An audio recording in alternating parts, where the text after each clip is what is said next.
اما بعد فاعوذ باللہ من الشیطان الرجیم بسم اللہ الرحمن الرحیم ام حسبتم ان تدخلوا الجنۃ ولما یأتیکم مثل الذین خلوا من قبلکم مستهم البأساء والضراء وزلزلوا حتى یقول الرسول والذین آمنوا معه متى نصر اللہ الا ان نصر اللہ قریب صدق اللہ العظیم۔ سورۃ البقرہ آیت نمبر 214 ہے۔ اللہ تعالیٰ فرماتے ہیں، کیا اس گمان میں ہو کہ جنت میں چلے جاؤ گے اور ابھی تو تم پر تمہارے پہلوں کی مثل جو ہے وہ پوری ہونی ہے۔ پہنچی انہیں سختی اور شدت اور ہلا ڈالے گئے، یہاں تک کہ کہہ اٹھے رسول اور اس کے ساتھ ایمان والے، کب آئے گی مدد اللہ تعالیٰ کی؟ سن لو بے شک اللہ کی مدد قریب ہے۔ تو اس میں اللہ تبارک و تعالیٰ نے ان لوگوں کا رد فرمایا ہے کہ جو بغیر اعمال کے جنت میں جانے کی امید لگائے بیٹھے تھے، اور اللہ تبارک و تعالیٰ نے آگے جو فرمایا کہ انہیں سختی اور شدت پہنچی، تو اس آیت مبارکہ کا شان نزول جو ہے وہ احزاب کے دن کا ہے، کہ جب غزوہ احزاب ہوا، جس کو غزوہ خندق بھی کہا جاتا ہے، کہ مدینہ کے ارد گرد صحابہ اکرام نے خندق کھود دی تھی۔ تو اس وقت مسلمانوں کو گرمی، بھوک اور پیاس کی وجہ سے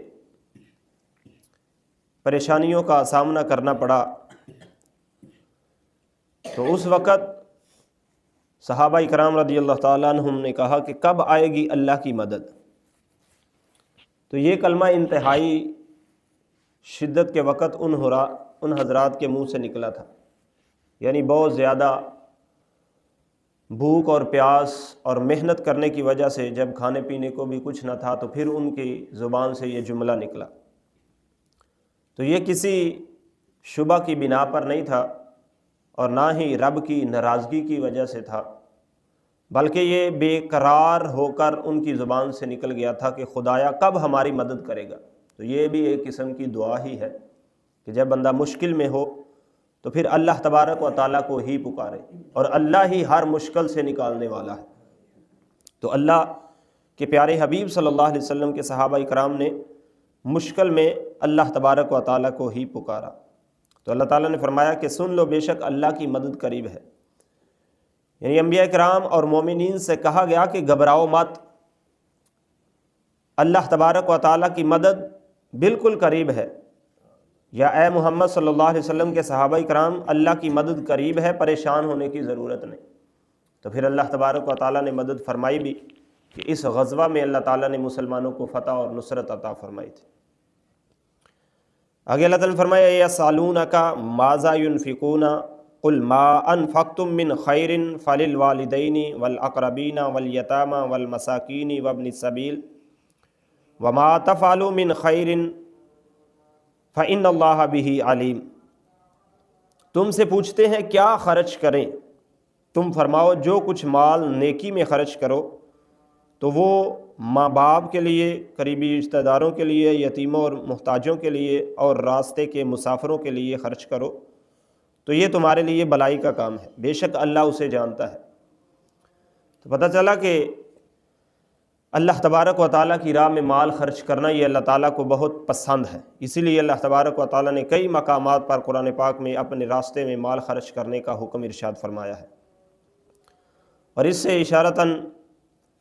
دو مسئلے یہ بھی معلوم ہوئے کہ ایک، راہ خدا میں مال خرچ کرے، جیسا کہ اللہ تعالیٰ نے فرمایا ہے، چوتھا پارہ ہے، رب فرماتے ہیں لن تنالوا البر حتی تنفقوا مما تحبون، اگر تم کامل نیکی کو پانا چاہتے ہو تو پھر اللہ کی راہ میں وہ مال خرچ کرو جو تمہیں سب سے زیادہ پسند اور محبوب ہے۔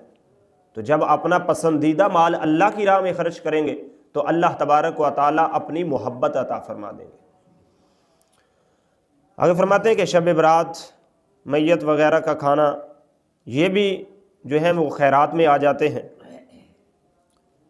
غریب و مسکینوں کو کھانا کھلا دینا، اسی طرح قریبی رشتہ داروں میں، یتیموں اور محتاجوں میں صدقہ خیرات خرچ کرنا۔ تو اس سے معلوم ہوا کہ صدقہ اور خیرات پہلے قریبی رشتہ داروں کو دیا جائے، اس کے بعد پھر دوسروں کو دیا جائے، جو اپنے لگتے قریبی ہیں، بہن بھائیوں میں دیکھے، عزیز و اقارب میں، رشتہ داروں میں دیکھے، اگر کوئی اس درجہ کمزور ہے اور مالی حالات کی وجہ سے پریشان ہے، تو پہلے حق اس کا بنتا ہے کہ ہم اپنے رشتہ دار کی مدد کریں، اپنے عزیز و اقارب کی مدد کریں، اس کے بعد پھر گلی محلے والے، اہل علاقہ جو ہیں وہ بعد میں آتے، پہلے رشتہ دار ہیں۔ اسی طرح زکوٰۃ جو ہے، اس کے حوالے سے بہت ضروری بات ہے کہ زکوٰۃ ماں باپ اپنی اولاد، بیوی اور بیوی اپنے خامد کو نہیں دے سکتی۔ یعنی اگر کسی نے زکوٰۃ ادا کرنی ہے تو وہ اپنے والدین کو زکوٰۃ بھی ادا نہیں کر سکتا، اپنی بیوی کو زکوٰۃ بھی نہیں دے سکتا، اپنی اولاد کو زکوٰۃ بھی نہیں دے سکتا۔ اسی طرح بیوی ہے، وہ اپنے خامد کو، اپنی اولاد کو زکوٰۃ نہیں دے سکتی، کیونکہ وہ اس کے قریبی ہیں۔ ویسے اس کا حق بنتا ہے کہ ان کی خدمت کرے۔ زکوٰۃ جو ہے وہ اوروں کو دی جائے گی، جو بھائی ہے وہ علیحدہ ہو چکا ہے، غریب ہے، تو اس کو دی جا سکتی ہے۔ اسی طرح بہن ہے، وہ غریب ہے، شادی ہو چکی ہے، اس کے مالی حالات اس طرح کے ہیں کہ وہ صحیح سے اپنے گھر کا خرچ نہیں چلا رہے، تو اس کو دی جا سکتی۔ والدین کو، اولاد کو، اور بیوی اپنے شوہر کو، اور شوہر اپنی بیوی کو زکوٰۃ نہیں دے سکتا۔ اسے آگے اللہ تعالیٰ نے فرمایا کہ یتیموں، محتاجوں اور راہ گیروں کے ساتھ خرچ کرو، اور جو بلائی کے ساتھ خرچ کرے وہی اللہ کی بارگاہ میں قبول ہے۔ تو اس سے دو مسئلے معلوم ہوئے، ایک یہ کہ صرف مالی عبادت پر قناعت نہ کرے، یعنی صرف یہ نہیں کہ اپنے پاس مال ہے تو مال لوگوں کو دے کے بس سمجھے کہ میں بخشا گیا ہوں، بس میرا کام ختم ہو گیا، نہیں، بلکہ اس کے ساتھ ساتھ دوسری عبادات جو ہیں وہ بھی ضروری ہیں، کیونکہ اللہ تعالیٰ نے فرمایا وَمَا تَفْعَلُوا مِنْ خَيْرٍ، خرچ کرنے کا ذکر پہلے فرما دیا، اور یہاں پر اللہ نے فرمایا وَمَا تَفْعَلُوا مِنْ خَيْرٍ، اور جو بلائی کرے، تو اس بلائی سے مراد باقی عبادات بھی آ جاتی ہیں، نماز پڑھنا، صدقات و خیرات کے ساتھ ساتھ اللہ کی بارگاہ میں آ کر جھکنا،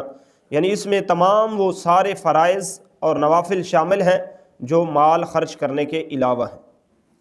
جیسا کہ من خیرن سے معلوم ہوا۔ تو پتہ چلا کہ فرائض روحانی غذائیں ہیں اور نوافل روحانی میوے اور پھل ہیں۔